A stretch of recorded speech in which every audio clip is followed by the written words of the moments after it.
शांत राहा. एक बावन मराठ्याला संपवायला निघाला देवेंद्र फडणवीस. तुम्ही हळूहळू बोला पाटील थोडस. याचे पोलिसाला येले मला गोळ्या घालायला लावल्यात ना. आलो सागर बघल्यावर तो गोळ्या घाल मला. तू कसा ओबीसी तर आरक्षण देत नाही बघत.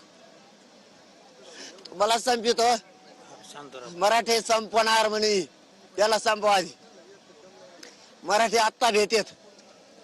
याच्यामुळं मराठी आपल्याला भ्यायला. तो मला संपवतो गोळ्या औषध देऊन चालायला बोलतो. तू पोलिसाकडून गोळ्या घालणार. पोलिसाला सांगतो मी निपटीतो. याचा बळी घ्या याला मारा. मी नेटो घेतो म्हणतो.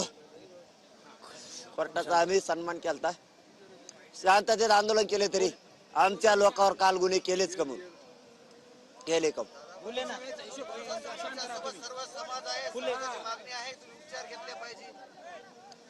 मी आता देवण परिस्थिती कसा देत नाही. मराठ्यानं ओबीसीचं आरक्षण होतं. किंवा सलाईन घेऊ डॉक्टरांच्या हाताने मला औषध देणार किंवा पोलिसांच्या हाताने माझं एन्काउंटर करून गोळ्या घाल.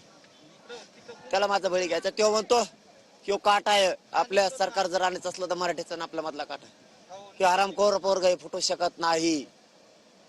याची समाजावर लय निष्ठा आहे. लय जीव लावतोय समाजाला. याचं काम करून टाका. याला बदनाम तरी करा. तू बदनाम करतो मला. तो एन्काउंटर करणार आहे माझं. आलो तुम्ही गाडी घ्या बरं का. तुम्हाला सांगतो त्याच्याकडे नाही तर मग मी हो घेतो घेतो पाटील. काही करेल माझी गाडी. आलो